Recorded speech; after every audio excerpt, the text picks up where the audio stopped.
अस्सलाम वालेकुम भैया, मैं रेहान कनाडा से। उम्मीद है आप लोग सब खैर खैरियत से होंगे।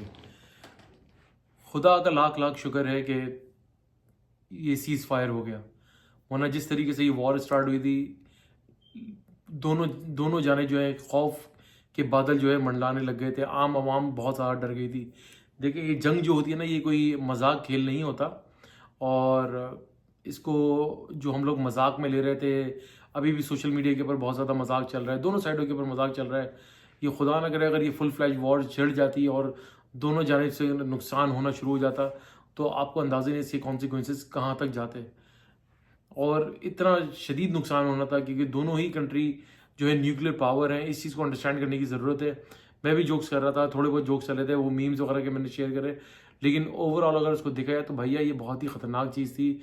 दोनों जानिब की एयर स्पेसेस बंद हो गई, दोनों जानिब से जो है वो एयरपोर्ट्स बंद कर दिए गए, स्पोर्ट्स बंद कर दिए गए, PSL IPL। तो वो चीज़ वर्ड सो सीरियस।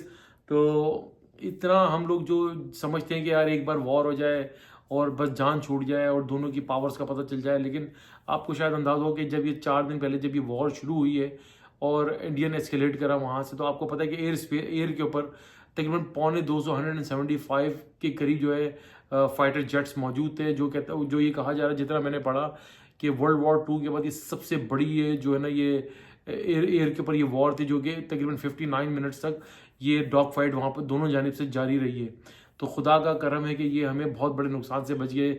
बहुत सारी कंट्री ने रियलाइज़ करा। पहले अमेरिकन जो है वो आपके मना कर रहे थे कि जी वी आर न्यूट्रल, हम इनके आपस के झगड़े हैं ये खुद ही सॉर्ट आउट करेंगे, आए दिन की लड़ाई झगड़े करते रहते हैं।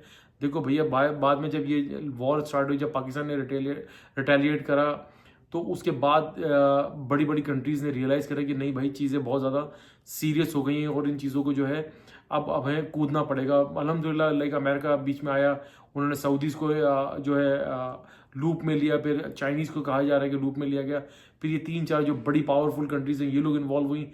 इन दोनों दोनों कंट्रीज़ ने जो है पाकिस्तान की और इंडिया की अथॉरिटीज़ से कॉन्टैक्ट किया और उनको समझाया कि भाई जितना डैमेज आप लोगों ने एक दूसरे को पहुँचाना था ये पहुँचा दिया, इससे आगे आप लोग ना जाएं, क्योंकि आप दोनों की वॉर, क्योंकि आप दोनों न्यूक्लियर स्टेट्स हैं। खुदा न करे अगर दोनों जानिब से किसी ने भी एक बार भी छेड़ दिया, तो आपको अंदाज़ा नहीं है कि इस पूरी दुनिया नहीं तबाह हो जाना था। आपको लाइक शायद पता होना चाहिए। मैं अभी मुझे याद है जब 2019 के अंदर इमरान खान साहब की गवर्नमेंट थी, उस वक्त भी ये हम लोगों ने आपस में छेड़खानी एक दूसरे का की थी। और यहाँ पर मैं एक रिपोर्ट पढ़ रहा था कनाडा में, तो वो ये बता रहे थे कि भाई अगर पाकिस्तान या इंडिया न्यूक्लियर वॉर के ऊपर चले जाते हैं, एक दूसरे के ऊपर अटैक्स करते, तो कहा ही जा रहा था कि भाई 8 महीने तक जो है कह रहे थे वो तकरीबन आधी दुनिया में जो सूरज नहीं निकलेगा, इतना यानी कि क्लाउडी रहेगा। खुदा का खौफ यार हमें करना चाहिए, सोच कर भी खौफ आ रहा था। और इन चीज़ों को प्रोवोक नहीं करना चाहिए, वॉर मॉन्गरिंग नहीं करनी चाहिए।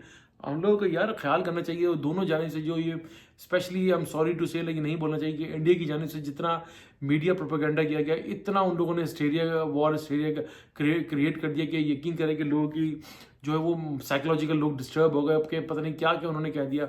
उसके बाद फिर पाकिस्तान की तरफ से रिटेलिएशन आई, तो चीज़ें जो है फिर उनको समझ आई कि नहीं भाई ये चीज़ें भी हो सकती हैं, सामने वाला भी जो है रिटेलिएट करेगा। और अब कुछ ना कुछ तो देखिए, पाकिस्तान छोटा कंट्री ज़रूर है, लेकिन वो उनकी जो है जो आर्मी है वो बड़ी कन्वेंशनल किस्म तरीके से वो वॉर लड़ते हैं। और वो अपने छोटे साइज़ के हिसाब से होते हुए वो अपना अपना उन्होंने सिस्टम पूरा रखा हुआ है। तो देखा जाए तो इंडिया बड़ी कंट्री है और इंडिया का ज़्यादा नुकसान होना था बजाय पाकिस्तान के। पाकिस्तान तो वैसे भी इकोनॉमिकली बहुत ज़्यादा क्राइसिस में है, उसके अपने इतने मसले मसाइल चल रहे हैं। और इंडिया एक ग्रोइंग लाइक इकोनॉमी है, दुनिया की 5वीं या 6ठी बड़ी सबसे बड़ी माशी ताकत है। तो इंडिया इससे आगे मेरे ख्याल से नहीं जा सकता था। वो जितना वो लोग कर सकते थे, वो शायद उनको अनएक्सपेक्टेडली सामने की तरफ से रिटेलिएशन भी नज़र आया। तो आई थिंक सेंस प्रिवेल करा। डोनाल्ड ट्रंप साहब का बहुत बहुत थैंक यू वेरी मच भैया, मैं कहना चाहिए कि उन्होंने इस मामले की नज़ाकत को भांपा और इसकी हसासियत को जो उन्होंने लाइक वो सेंसिबली लाइक उसको समझते हुए दोनों जानिब से कांटेक्ट किया।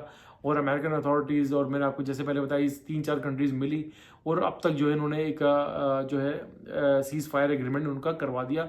आई होप कि ये सीज़ फायर एग्रीमेंट जारी रहे, दोनों जाने भैया प्यार मोहब्बत से रहे यार।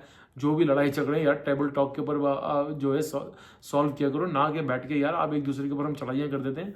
इतना ऐसा नहीं है, इतने इतने भी हम लोग लाइक आम पब्लिक तो हम लोग बहुत अच्छे हैं यार। मेरे सारे मेरे नेबर्स, मेरे फ्रेंड्स यार सारे के सारे इंडियन से यकीन करें कि हम लोग बहुत अच्छे से प्यार मोहब्बत से रहते हैं। ये सारा का सारा ये पॉलिटिकल एजेंडाज होते हैं, इन लोग के पता नहीं क्या गोल्स होते हैं जो हमारी फार लाइक जो है हमारी सोचों से बहुत आगे होते हैं, जो हमें समझ में नहीं आता। जो हम बस एक बैठ के जो ना तबसरे कर रहे होते हैं, हाँ ये हो गया, पाकिस्तान ये कर देगा, वो कर देगा, इंडिया ये कर देगा, वो कर देगा, लेकिन चीज़ें अच्छी नहीं है। ये हम लोग को ख्याल करना चाहिए यार। ये जंग कोई मजाक बात नहीं है। आप ये देख लें पिछले 5 साल से यूक्रेन और रशिया लड़ रहे हैं। यूक्रेन तबाह हो गया लेकिन वो फिर भी लड़े जा रहा है। भाई आप अफगानिस्तान तबाह, यानी कि जिन मुल्कों के ऊपर जंग मुसल्लत की गई या जिन मुल्कों ने आपस में जंगें लड़ी, वो मुल्क तबाह बर्बाद हो गए। ईरान इराक को देख लें, 18 साल जंग लड़ने के बाद आज तक वो सीधे नहीं हो सके। इसी तरीके से आप अरब्स के अंदर देख लें, पैलेस्टाइन और इसराइल को देख लें। पैलेस्टाइन के बेचारे के पास कुछ भी नहीं है, वो फिर भी निहत्ते लड़े जा रहे हैं। वो उन्होंने इसराइल को डिस्टर्ब करके रखा हुआ है। सेम लाइक बहुत सारी कंट्रीज की मैं मिसाल दे सकता हूँ कि जहाँ पे वॉर छिड़ती है वहाँ पे तबाही और बर्बादी ही छिड़ती है। अच्छे से यार पढ़े लिखे, दोनों की साइड के पढ़े लिखे लोग हैं, सेंसिबल लोग हैं, बैठ के टेबल टॉक करें, आपस की यकीन करें। 2.25 अरब की हम दोनों मुल्कों की आबादी है, हम दोनों मिलकर ये इम्पोर्ट एक्सपोर्ट करना शुरू करते तो हमें कहीं और जाने की ज़रूरत ही नहीं है। तो ये अपने आपको सेंसिबल होकर सोचना चाहिए यार। इतना एक्सट्रीमिज्म इस दौर के अंदर अच्छा नहीं लगता, जहाँ टेक्नोलॉजी इतनी एडवांस हो गई है, लोग इकोनॉमिक लाइक पावर्स बनते जा रहे हैं, और आप लाइक उसके ऊपर तवज्जो देना, लोगों की एजुकेशन के ऊपर तवज्जो दें, इंटेलिजेंस के ऊपर तवज्जो दें, आईटी के ऊपर तवज्जो दें, ना कि आप वॉर के ऊपर तवज्जो दें। बैठ के यार दोनों बैठ के बातचीत करें, जो भी मसले मसाले जो भी एक एग्रीमेंट कर ले। मैं तो ये कहता हूँ कि भाई अगर आपके मुल्क में टेररिज्म होता है या पाकिस्तान में टेररिज्म होता है, अगर हमें ये शक है कि इंडिया ने किया या इंडिया को शक है कि पाकिस्तान ने किया, तो आप प्रूफ लेकर आए और टेबल टॉक करके दोनों मुल्क मिलकर जो ना ऐसे टेररिस्टों को पकड़ें, और या फिर आप कोर्ट्स के अंदर लेके जाएंगे भाई पाकिस्तान ने ये करा है, पाकिस्तान की सजा तयन करी है, इंडिया ने ये करा है तो इंडिया की सजा का तयन किया जाए। तो ये वॉर को तो हम दोनों कंट्रीज ने एक साथ बैठ के एग्रीमेंट कर लेना है कि भाई आज के बाद हम वॉर नहीं लड़ेंगे, हम लोग पीसफुल कंट्री बन के रहना चाहते हैं। दोनों मुल्कों की आवाम यकीन करें, हम बहुत अच्छे लोग हैं, बहुत प्यार मोहब्बत से यहाँ पर कनाडा में ओवरसीज जितने इंडियन पाकिस्तानी हैं, हम बड़े प्यार से मोहब्बत से रहते हैं और एक दूसरे की ढाल और ढारस बनते हैं। यकीन करें, मैं कहीं जाता हूँ तो सबसे पहले ये देखते हो यार अपना कोई इंडियन या पाकिस्तानी है, अपना वर्ड यूज़ करता हूँ मैं, याद रखिएगा, अपना इंडियन या कोई पाकिस्तानी नजर आ जाए तो एटलीस्ट यार हम लोग एक कहीं किसी ऐसी वैसी जगह पे, कहीं दूर जगह पे चले जाते हैं कनाडा में अगर घूमने फिरने के लिए, तो थोड़ा सा अपने लोग नजर आते हैं। तो यार उन जो हमें देखते हैं उनको भी हमें देख के ढारस होती है कि यार चलो अपनी लैंग्वेज वाले, अपने सेम ब्राउन कलर वाले लोग मिल गए, तो थोड़ा बहुत हम अपना आपस में बातचीत कर लेते हैं और एक दूसरे को स्माइल पास करके एक दूसरे की ढारस हम सपोर्ट बन जाते हैं। तो ये हमारी प्यार मोहब्बत है। ये दोनों आपस में कंट्रीज क्यों बैठ के प्यार मोहब्बत से बात नहीं करती यार? प्लीज लाइक आप टॉक सेंसिबली और पीसफुल तरीके से एक एग्रीमेंट, एक चार्टर साइन कर लें और यूनाइट किसी थर्ड बड़ी कंट्री को साथ बैठा के बोलेंगे आज के बाद हम वॉर नहीं करेंगे, जो हमारे मसले मसाले हम बैठ के टेबल टॉक करेंगे। दैट्स इट, सिंपल सा फॉर्मूला यार। क्या मिलता है लड़ा कर यार, मैं तो समझ में नहीं आता। एनीवे भैया, आज का मेरा व्लॉग इसीलिए बनाया था मैंने यार, चलें दोनों कंट्रीज के लिए भैया शुक्र अदा करने की बात है कि एक सेंस प्रिवेल करा और हम लोग जो है ना एक सीज फायर की तरफ चले गए। उम्मीद करता हूँ कि भैया ये आगे भी सीज फायर ही रहेगा, जो भी मसले मसाइल होंगे हम आपस में हल करेंगे। वीडियो अच्छी लगी तो भैया लाइक करें, सब्सक्राइब करें, बेल आइकन का बटन जरूर दबाइएगा, शेयर करना ना भूलिएगा, दुआ दीजिए, दुआ लीजिए, दुआ में बड़ी ताकत है। सदका खैरात और चैरिटी करते रहा कीजिए, ये आपको बड़ी बड़ी परेशानियों आफात से बचाती है। इंशाअल्लाह ताला नेक्स्ट व्लॉग में फिर हाजिर होंगे, तब तक के लिए अल्लाह हाफिज़।